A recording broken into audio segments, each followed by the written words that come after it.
दोस्तों Infibeam Avenue की बात करें तो यहाँ पे पिछले दिनों देख सकते हो कि प्रमोटर ग्रुप में बदलाव हुआ है।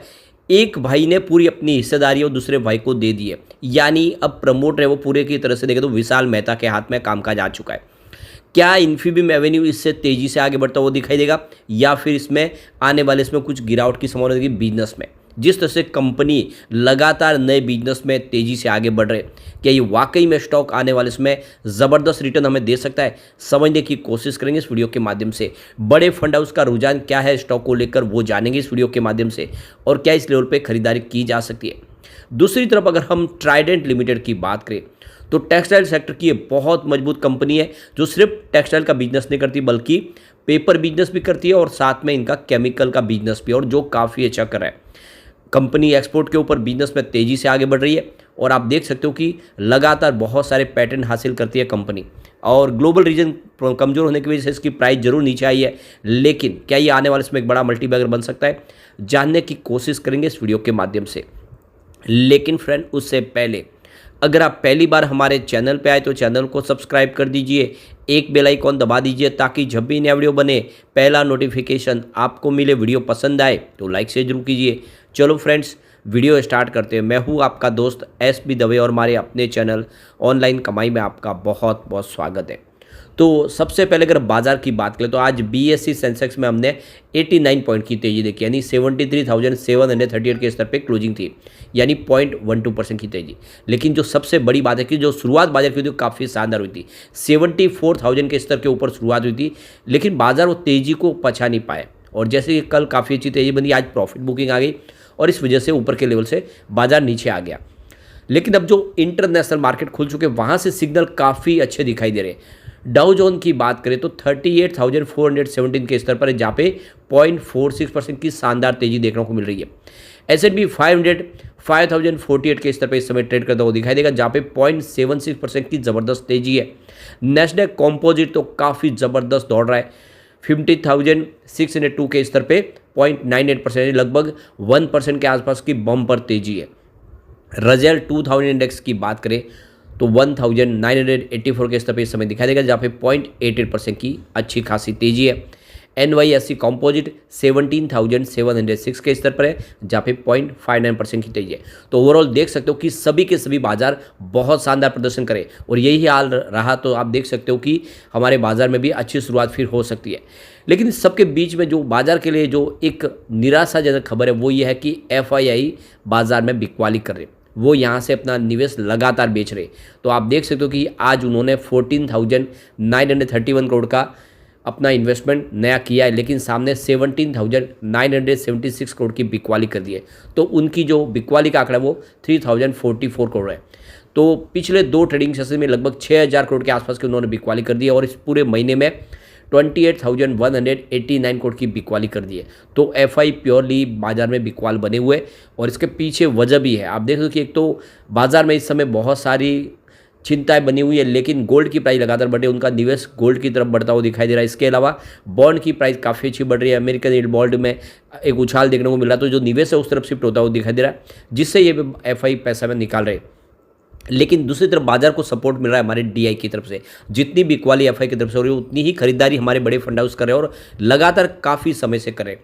आज 12,337 करोड़ का उन्होंने नया इन्वेस्टमेंट किया, सामने 9,418 करोड़ की बिकवाली की, तो उनकी खरीदारी 2,918 करोड़ पॉजिटिव, जो काफ़ी अच्छी है। तो ये बाजार के लिए शुभ संकेत है। अब इन्फीबीम एवेन्यू की बात करें तो आज 35.10 पर क्लोजिंग देखने को मिली, तो 1.01% की तेजी देखने को मिली। तो भले ही बाजार नीचे आया ऊपर के लेवल से, लेकिन इन्फीबीम एवेन्यू पॉजिटिव लगा इस लेवल पे और तेजी से आगे बढ़ने को तैयार है।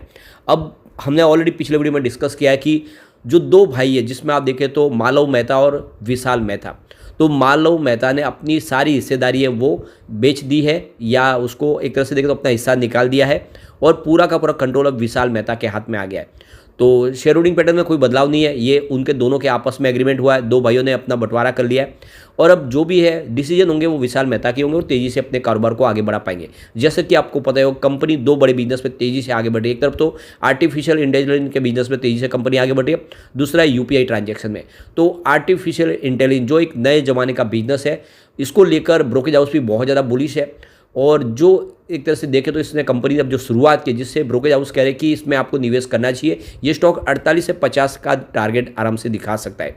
तो एक इंडिया की मजबूत कंपनी है एआई प्लेटफॉर्म पर ये, साथ में इंडिया के अलावा कंपनी यूएस में भी बहुत मजबूत अपनी स्थिति दर्ज कर रही है। इन्होंने एक वहाँ की कंपनी के अंदर 20% की स्टेक भी ले ली है। तो ये सारी बातें साबित करिए कि एआई में ये कंपनी बहुत आगे निकल जा सकती है और ऐसे में इसकी प्राइस डेफिनेटली कई गुना बढ़ सकती है। जो प्राइस है इससे तो काफ़ी ऊपर बढ़ने की संभावना है। इसके अलावा जो दूसरा बिजनेस है यूपीआई ट्रांजेक्शन, वो भी इसको बहुत ऊपर लेके जा सकता है, क्योंकि आप देख ही सकते हो कि ये दो जो बिजनेस है ये नए ज़माने के बिजनेस है। ऐसे में इसमें लॉन्ग टर्म इन्वेस्टर के लिए बहुत अच्छा मौका है कि हमें खरीदारी करनी चाहिए। आने वाले इसमें इसकी प्राइस इस लेवल से तो कई गुना बढ़ सकती है। अब यहाँ पे शेयर होल्डिंग पैटर्न देखें तो प्रमोटर की होल्डिंग आपने देखा होगा कुछ कम हुई है। दिसंबर में 28.13% के आसपास थी, मार्च में 27.43% हुई और पिछले कुछ क्वार्टर से प्रमोटर ने स्टेक कम किया, जिससे लोगों को चिंता हो रही थी कि ये प्रमोटर आखिर होल्डिंग क्यों बेच रहे। तो इसके पीछे भी वजह है बिजनेस का बढ़ना, लगातार ये निवेश बढ़ा रहे। पिछले दिनों जो गांधीनगर में भी इन्होंने निवेश की अनाउंसमेंट की है, गांधीनगर में काफ़ी बड़ा निवेश करे वाइब्रेंट गुजरात के तहत। इसके अलावा यूएस में इन्होंने स्टेक खरीद ली है और दूसरे मिडिल ईस्ट कंट्री में भी अपने कारोबार को बढ़ाना शुरू कर दिया यूपीआई ट्रांजैक्शन का, और इंडिया में भी इनको पेमेंट एग्रीगेटर का लाइसेंस मिल चुका है। तो बिजनेस में पैसे की जरूरत है और इसीलिए उन्होंने इस्तेमाल किया है, पर इसका रिजल्ट जल्दी देखने को मिलेगा। अब यहाँ पे म्यूचुअल फंड की बात, उन्होंने होल्डिंग काफ़ी शानदार बढ़ाई है। दिसंबर में 0.01% की होल्डिंग थी, जो मार्च में 0.08% हो चुकी है। ये एक बहुत बड़ा शुभ संकेत है। फॉरेन पोर्टफोलियो इन्वेस्टर की होल्डिंग भी जबरदस्त बढ़ी है, जबकि वो पैसा बाजार से निकाले उसके बावजूद भी इस स्टॉक में वो भरोसा करे। 6.31% होल्डिंग थी दिसंबर में, जो मार्च में 7.51% हुई है। इंडिविजुअल इन्वेस्टर की होल्डिंग बढ़ी है, 32.06% होल्डिंग थी दिसंबर में, मार्च में 36.68% हुई है। लेकिन अदर्स यानी जो बड़े इन्वेस्टर हैं उनकी होल्डिंग यहाँ पे जरूर कम हुई है। 33.40% की होल्डिंग थी दिसंबर में, जो 28.3% के आसपास आ गई है। तो कुल मिला के शेयर होल्डिंग पैटर्न का इशारा है कि इसमें आपको इन्वेस्टमेंट करना चाहिए। यहाँ पे ये आने वाले इसमें आपको ज़बरदस्त रिटर्न देने की ताकत रखता है। टेक्निकल लेवल क्या कह रहे हैं, तो यहाँ पे टेक्निकल इंडिकेटर के हिसाब से तो यहाँ पे बाई की कॉल निकल के आ रही है, मतलब आप यहाँ पे इस लेवल पे खरीदारी कर सकते हैं। अगर हम इसके सेंटीमेंट्स देखें तो स्ट्रॉन्ग बाई की कॉल दे रहे हैं, यानी आप बिल्कुल यहाँ पे निवेश का इस समय मौका तलाश सकते हैं। लेकिन एनालिस्टों की अगर राय देखें तो वो सेल की रेटिंग दे रहे हैं। फिलहाल एनालिस्ट इस लेवल पे सेल के लिए कह रहे स्टॉक थोड़ा नीचे आ सकता है, लेकिन समरी देखें तो वो बाई की कॉल दे रही है। तो ओवरऑल सिग्नल पॉजिटिव है और आप इसमें लॉन्ग टर्म का नजरिया लेकर निवेश कर सकते हैं। आने वाले इसमें ये आपको मालामाल कर देगा। चलते हैं ट्राइडेंट की तरफ। 39.95 पर आज क्लोजिंग थी, 2.17% की शानदार तेजी देखने को मिली और इंट्राडे में स्टॉक 40.25 तक भी गया। तो स्टॉक यहाँ से अब दौड़ने को तैयार है, 40 को क्रॉस कर चुका है। आने वाले समय ये ज़बरदस्त रिटर्न दे सकता है और पिछले 2 ट्रेडिंग सेशन से स्टॉक बढ़ना शुरू हो चुका है। अब यहाँ पे जो सबसे बड़ी बात है कि कंपनी अपनी कैपेसिटी लगातार एक्सपांड कर रही है, चाहे स्पैंडल्स हो या दूसरे टेक्सटाइल के और क्षेत्र में अपनी कैपेसिटी को तो बढ़ा ही रहे, साथ में अपने जितने भी प्लांट है, चाहे पंजाब का हो या मध्य प्रदेश का, उस प्लांट के ऊपर अपनी पावर कैपेसिटी को बढ़ा रहे हैं। जो अपने देख लो ग्रीन एनर्जी के माध्यम से बिजली का निर्माण करते हैं अपने पावर प्लांट के लिए, उसकी कैपेसिटी भी एक्सपांड कर रहे, खर्च लगातार करे, शोरूम की संख्या भी बढ़ा रहे और ऐसे प्रोडक्ट लॉन्च करे जो आम जनता भी इस्तेमाल कर पाए, जो इससे पहले इनके लग्जरी प्रोडक्ट थे। तो ये सारी बातें साबित करिए कि इंडिया के बाजार में इनकी प्रेजेंस बढ़ेगी, इनका बिजनेस बढ़ेगा। तो कुल मिला के ट्राइडेंट आने वाले समय एक बड़ी रणनीति के साथ काम कर रहा है।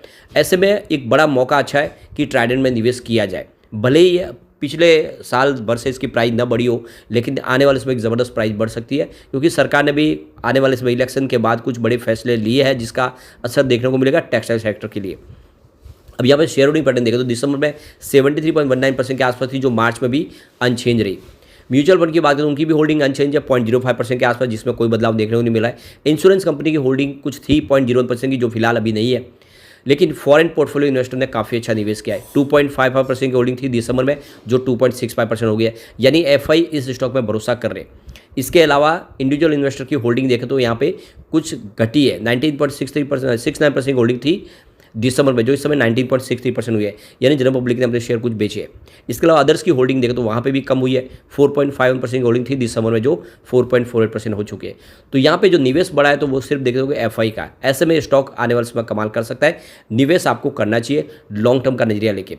यहाँ पे निवेश की बात करें तो Motilal Oswal Nifty mid cap 150 index ने काफ़ी अच्छा निवेश किया है, करीब 1404 करोड़ का इन्वेस्टमेंट किया है। Nippon India Nifty mid cap 150 index fund ने 1163 करोड़ का इन्वेस्टमेंट किया है।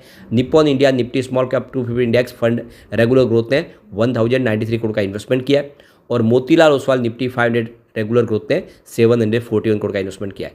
तो ये म्यूचुअल फंड है जो काफ़ी अच्छा निवेश करे। ऐसे में आपको भी लॉन्ग टर्म का नजरिया लेके ये स्टॉक में दाव लगाना चाहिए। आने वाले समय ये आपको ज़बरदस्त रिटर्न दे सकता है। कम से कम इसको 3 से 5 साल का आप नजरिया रख के निवेश करें। लेकिन फ्रेंड, कोई भी इन्वेस्टमेंट करने से पहले अपने फाइनेंशियल एडवाइजर से बड़े ले ले या अपना खुद का रिसर्च करें, क्योंकि मैंने वीडियो आपके एजुकेशनल पर्पज़ के लिए ही बनाया। वीडियो पसंद आए तो लाइक से जरूर कीजिए और चैनल को सब्सक्राइब कर दीजिए। Thank you friend.